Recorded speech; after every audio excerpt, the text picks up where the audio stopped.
प्यारे बच्चों, आप सभी का आज एक नए पाठ के नई वीडियो में स्वागत है। आज हम आपकी कक्षा 9 का नौवा पाठ नवम पाठ है। बीच के कुछ पाठ जो थे उनको छोड़ दिया गया है क्योंकि वो पाठ्यक्रम में नहीं है, पाठ्यक्रम को संक्षिप्त किया गया है। तो आज हम जो भ्रांतों वाले पाठ है उससे डायरेक्ट सीधा छठे पाठ से नौवे पाठ पर आ गए हैं। नवम पाठ है, नौवा पाठ सिकता सेतु। सिकता का अर्थ होता है मिट्टी और सेतु यानी पुल, यानी मिट्टी का पुल। इस पाठ को आज हम पढ़ेंगे। देखिए, पाठ की शुरुआत होती है प्रस्तुत नाट्यांश सोमदेव विरचित कथा सरित सागरे इत्यस्य सप्तमे अध्यायो उपरि आधारितो अस्ति। प्रस्तुत नाट्यांश सोमदेव के द्वारा लिखित कथा सरित सागर इस ग्रंथ के सप्तमों अध्याय 7वें अध्याय के ऊपर आधारित है। अस्मिन् नाट्यांशे, इस नाटक के अंश में तपस्या विद्यां प्राप्तुं यतनशीलः कैश्चित् तपोदत नामक कुमार है चित्रित अस्ति। इस नाटक के अंश में तपस्या से विद्या को प्राप्त करने के लिए प्रयत्नशील किसी तपोदत नाम के एक बालक का चित्रण किया गया है। तस्य मार्गदर्शनाय, उसके मार्गदर्शन के लिए पुरुष वेशधारी देवराज इंद्र है तत्र आगतवान, कि एक सामान्य पुरुष के वेश में देवराज इंद्र वहाँ पर आते हैं। तत्र आगत्य, वहाँ आकर के देवराज सिकता भी सेतु निर्माणार्थम प्रत्यय, वहाँ पर आकर के देवराज इंद्र भी सिकता भी यानी बालू रेत से मिट्टी के पुल का निर्माण करने का प्रयत्न करते हैं। एतद् दृष्ट्वा, ये देख करके तपोदत प्रहसन, तपोदत प्रसन्न होकर के कहता है किम अर्थम भो बालू का भी जलबंधम निर्मासी, तुम किस कारण से बालू रेत से जलबांध का निर्माण कर रहे हो यानी पुल बना रहे हो। ततो देवराज प्रतिवक्ति, तब देवराज कहता है यद यद अध्ययनम श्रवणम पठनम, यदि तुम बिना अध्ययन और बिना श्रवण के पठन के तुम विद्या प्राप्त करने में समर्थ हो सकते हो, तो अहम अपि, मैं भी बालू रेत के द्वारा सेतु निर्माणम कर्तुम शक्नोमि, बालू रेत से पुल बना सकता हूँ। देवराजस्य अभिप्रायम ज्ञात्वा, देवराज के अभिप्राय को जान करके तपोदत विद्या प्राप्ति काम है गुरुकुलम गतवान, विद्या प्राप्ति की इच्छा से गुरुकुल में चला जाता है। पाठ शुरू करते हैं। ततः प्रविशति तपोस्यारत है, तपस्यारत है तपोदत है। इसके पश्चात तपस्या में लगा हुआ तपोदत प्रवेश करता है। तपोदत, अहम अस्मि तपोदत है, मैं तपोदत हूँ।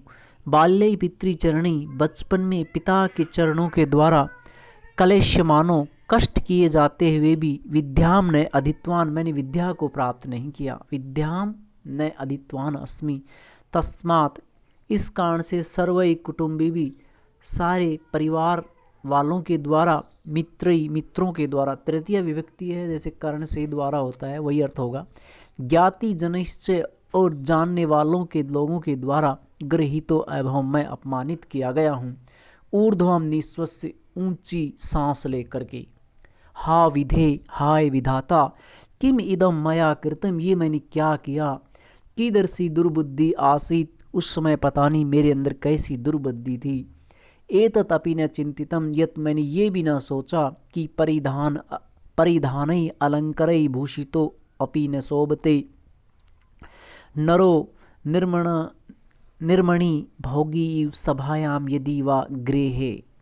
कहते हैं कि परिधाने अलंकरे भूषितो अपि न शोभते, अगर मनुष्य अच्छे वस्त्र आभूषणों से सुशोभित है और अगर उसके पास विद्या नहीं है तो वो सुशोभित नहीं होता है। नरो निर्मणि भोगी, मनुष्य बिना विद्या के जैसे आभूषण और वस्त्र होने पर भी सुशोभित नहीं होता है, और बिना मणि के सर्प जैसे होता है, ऐसे ही वो मनुष्य भी उस सभामाम यदि वा गृह, यदि किसी सभा में हो या वो घर में हो, वो सुशोभित नहीं होता है। परिधाने अलंकरे भूषितो अपि न शोभते, नरो निर्मणि भोगी सभायाम यदि वा गृह। मणि से रहित सर्प की भांति मनुष्य आभूषणों से सुशोभित होते हुए भी अगर विद्या उसके पास नहीं है तो वो सभा में या घर में सुशोभित नहीं होता है। किंचित विमृश्य कुछ विचार करके भावतु ठीक है। किम एतेन इससे क्या दिवसे मार्ग भ्रंते संध्या यावत यदि गृह उपेति ततपि वरम। दिल में दिन दिवसे दिन में मार्ग भूला हुआ संध्याम यावत यदि गृह उपति यदि शाम तक घर आ जाता है तथापि वरम वो भी अच्छा है। न असो भ्रांतो मन्यते उसे भूला हुआ नहीं माना जाता। अतो अहम इदानीं तपस्या विद्याम अवाप्तुम प्रोतोस्मि इसलिए मैं इस समय तपस्या के द्वारा विद्या प्राप्त करने के लिए तैयार हो जाता हूँ। जलो उच्छलन ध्वनि श्रुति जल के उछलने की ध्वनि उसको सुनाई देती है। अतो अये अये कुतो अयम कलोलो उच्छलन ध्वनि। अरे ये जल के उछलने की ध्वनि कहाँ से आ रही है। माँ हा मत्स्यो मकरो कोई बहुत बड़ी मछली या मगरमच्छ हो सकता है। पश्यामी तावत तब तक देखता हूँ।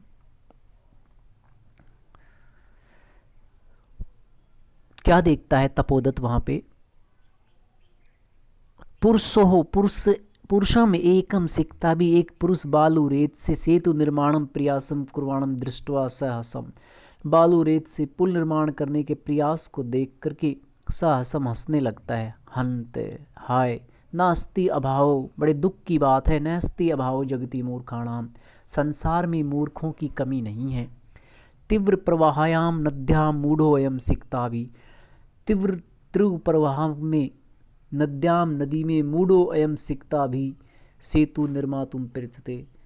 तीव्र नदी के प्रवाह में ये मूर्ख व्यक्ति बालू रेत से पुल निर्माण करने का प्रयास कर रहा है। सहटासम पार्श्वम उपेत जोर से हंसता है और पार्श्व समीप जा कर के भो महाशय हे महोदय किम इदम विधीयते ये आप क्या कर रहे हैं। अलम अलम तव श्रमेण अपने परिश्रम से बस करो।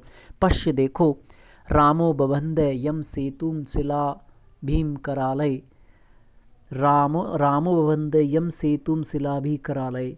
राम ने जिस पुल को शिलाबी करालय यानी पत्थरों से शिलाओं के द्वारा जिसका निर्माण किया था। विधिवत बालू का भी स्तंभ यासी तुरितम अतिराम ताम। तुम तो बालू रेत से उस पुल को बनाने का प्रयास कर रहे हो।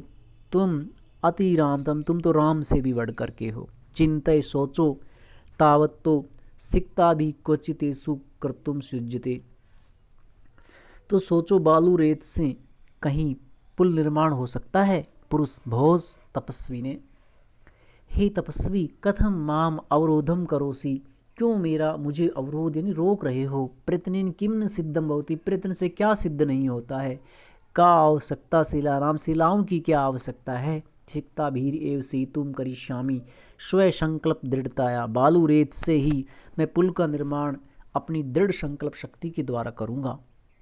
लिट लकार भविष्यत काल करिष्यामि। तपोदत्त आश्चर्य है किम सिकता भीर एव सेतुम कृषि क्या बालू रेत से पुल का निर्माण करोगे। सिकता जल प्रवाह स्ताशति क्या बालू रेत जल के प्रवाह में स्ताशंति किम क्या रुकेगी। भवता चिंतितम न वा आपने सोचा है या नहीं। देखिए इनके वार्तालाप है अच्छा पाठ है। ये जो सामान्य भेष में पुरुष जो है ये इंद्र है। इंद्र ने सामान्य पुरुष का रूप धारण किया है तपोदत्त को प्रोत्साहित करने के लिए सही मार्ग पर लाने के लिए पुरुष है। स उत्प्रासन चिंतितम उत्साह के साथ सोच लिया है सम्यक चिंतितम बहुत अच्छी तरह सोच लिया है। नैहम सोपान सहायताया अधिरोढ़ुम विश्वसी मैं सीढ़ियों के द्वारा चढ़ने में विश्वास नहीं करता। समुत्प्लुत एवं तुम समोस्मी मैं तो उछल कर जाने में विश्वास करता हूँ। तपोदत्त स व्यंग्यम व्यंग्य के साथ साधु बहुत अच्छा। अंजनेयम अपि अतिक्रामसी तुम तो अंजना जो शब्द आया है ये हनुमान की माँ का नाम था। हनुमान जी के लिए ये शब्द आया है और उसके लिए कहा गया कि आप तो उस हनुमान का भी अतिक्रमण कर रहे हो क्योंकि वही आकाश मार्ग में चलने में समर्थ थे। पुरुष है शय विमर्शम आश्चर्य शत को अत्र संदेह इसमें संदेह क्या है किंच और क्या। बिना लिपि अक्षर ज्ञानम बिना लिपि और अक्षर ज्ञान के तपोभीर केवलम यदि विद्या वशेषते यदि बिना लिपि अक्षर ज्ञान के केवल तपस्या के द्वारा यदि विद्या वशेषते यदि विद्या को प्राप्त किया जाता है शिवस्ते सेतुरे से तथा हम वैसे मेरा ये पुल है। तपोदत्त सैवलक्ष्यम आत्मगतम अवलोकन करके अपने मन में अये अरे आत्मकथन होता है, अपने मन में जब कोई चिंतन होता है तो नाटक है इसलिए लिख दिया जाता है। अये अरे मामेव उद्देश्यम भद्र पुरुषो अयम, ये सज्जन व्यक्ति तो मुझे ही आक्षेप कर रहा है। नूनम सत्यमत्र पश्यामि, वास्तव में मैं ठीक ही देखता हूँ। अक्षर ज्ञानम विना एव वैदुष्यम अवाप्तुम अभिलषामि, मैं बिना अक्षर ज्ञान के ही विद्वता प्राप्त करने की इच्छा रखता हूँ। तत् इयम भगवत्या सारदाया अवमाना, ये तो भगवती सरस्वती की अपमान है, माँ शारदा का अपमान है। गुरु गृहम गत्यो विद्याभ्यासो मया करणम, गुरु के घर गुरुकुल में जाकर के मुझे विद्याभ्यास करना चाहिए। पुरुषार्थैर एव लक्ष्यम प्राप्यते, पुरुषार्थ के द्वारा ही लक्ष्य की प्राप्ति हो सकती है। प्रकाशम प्रकट रूप से भो नरोत्तमम, हे मनुष्य श्रेष्ठ, हे उत्तम मनुष्य, न अहम जाने यत कोस्ति भवान, मैं नहीं जानता आप कौन हैं, परंतु भवत भी उन्मीलितम मे नयन युगलम, आपने मेरे नेत्रों को खोल दिया है। उन्मीलितम का अर्थ है खोलना। नयन युगलम नेत्र, दो नेत्र हैं, युगलम शब्दवन यानी आपने मेरे नेत्रों को खोल दिया है। तपो मात्रेण विद्या वाप्तुम प्रयतमानम अहमपि सिक्ताभीर एव सेतु निर्माण प्रयासम करोमि, मैं भी तपस्या मात्र से विद्या प्राप्त करने का प्रयास करता हुआ बालू रेत से पुल निर्माण करने का प्रयास कर रहा हूँ। तत् इदानीं विद्या अध्ययनाय गुरुकुलमेव गच्छामि, तो मैं अभी इसी समय विद्या अध्ययन के लिए गुरुकुल में जाता हूँ। स प्रणामम गच्छति, प्रणाम करके चला जाता है। छात्रों, इस पाठ में ये शिक्षा दी गई है कि कोई भी कार्य है वो एक सिस्टेमेटिक ढंग से ही हो सकता है, यानी विद्या प्राप्त करनी है तो हमें गुरु के पास जाना होगा, तभी हमें विद्या की प्राप्ति होगी, ना कि तपस्या के द्वारा। इसी तरह किसी भी कार्य को करने के लिए हमें एक प्रॉपर प्रोसीजर से गुजरना होता है, तभी उसकी प्राप्ति हो पाती है। आगे छात्रों, इनके अभ्यास प्रश्न हैं। सभी अभ्यास प्रश्नों के उत्तर मैंने साथ साथ दिए हैं आपकी सुविधा के लिए। इसकी वीडियो की PDF भी साथ में है, उसमें आप देख करके कर सकते हैं। ये देखिए, एक पद उत्तर वाले हैं, ये सभी मैंने इसमें दिए हैं। ये जो यहाँ पे हैं ये प्रश्न है, ये नीचे उत्तर हैं सभी के, तो इसमें ज़्यादा मुझे टाइम नहीं लगाई, वीडियो काफ़ी लंबा हो जाता है उससे। आगे चलते हैं। इसी तरह इसमें है प्रश्नानाम उत्तराणि संस्कृत भाषा में, ये पूरे पद में लिखे हुए हैं, सभी के उत्तर लिखे हुए हैं, आप इसमें से देख करके कर लेंगे। पाठ को बार बार देखिए ताकि आपको वीडियो में जो पाठ है वो समझ में आ गया, तो अभ्यास प्रश्नों को समझने में आपको दिक्कत नहीं होगी। ये इसमें एक पृथक शब्द को छाटना है।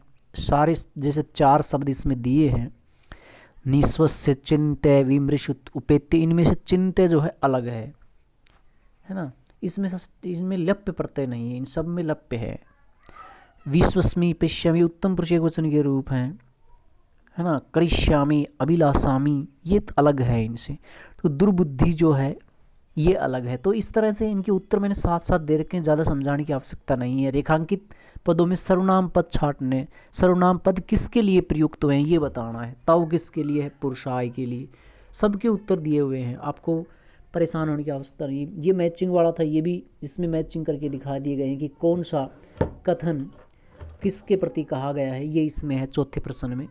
इसके बाद जो है स्थूल पद, जो पद अंडरलाइन है, स्थूल पद का अर्थ है जिनको अंडरलाइन की, वैसे स्थूल का अर्थ होता है मोटा, हाईलाइट लिखा होता है किताब में, लेकिन ये मैंने कॉपी में करके फ़ोटो लगाई है। तो ये जो अंडरलाइन वाले जो पद हैं इनकी जगह प्रश्नवाचक शब्द लिखने हैं। आपकी परीक्षा की दृष्टि से हर प्रश्न महत्वपूर्ण है, ध्यान रहे। आप प्रश्नों को परीक्षा की दृष्टि से और होमवर्क की दृष्टि से बहुत ही ध्यान से करें। पाठ को अगर ध्यान से पढ़ लोगे तो अभ्यास प्रश्नों में आपको समस्या नहीं आएगी। ये उदाहरणों के अनुसार विग्रह, समस्त पद और समास विग्रह दोनों दिए गए हैं। ये इधर जो है ये समास विग्रह है और ये समस्त पद हैं, यानी समास विग्रह में पदों को अलग अलग लिख दिया जाता है समस्त पद में मिला करके, और यहाँ समस्त पदानाम, यहाँ समस्त पद इधर दिए गए हैं और इनका समास विग्रह यहाँ किया गया है। तो ये भी आपकी परीक्षा की दृष्टि से महत्वपूर्ण है। इसके बाद अंतिम प्रश्न है ये, नूतन वाक्य द्वयम रचिते, नए 2 वाक्य बनाने हैं। जैसे यथा अलम चिंताया, अलम के योग में तृतीय विभक्ति, तो अलम के 2 वाक्य, अलम भयेन अलम कोलाहलेन, ये इनके अनुस्वर हैं। ये इसका कह के ये दो वाक्य हो गए। यथा के, ये यथा में माम अनु स गच्छति, इसमें अनु के योग में द्वितीय होती, इसके दो वाक्य ये हो गए। इसमें बिना के योग में द्वितीय होती, इसके दो वाक्य ये हो गए। और यहाँ यावत के योग में द्वितीय होती, इसके दो वाक्य ये हो गए। ये सब आंसर इसमें दिए गए हैं, आप इनको कर लेंगे। पाठ समाप्त हो गया है प्यारे बच्चों। और आप वीडियो को बार बार देखें, पीडीएफ के द्वारा होमवर्क करने में आपको सुविधा रहेगी, इसलिए पीडीएफ भी साथ में दी गई है। प्यारे बच्चों, अगली वीडियो में हम फिर मिलेंगे एक नए पाठ के साथ। तब तक के लिए सभी बच्चों को मेरा नमस्कार, धन्यवाद।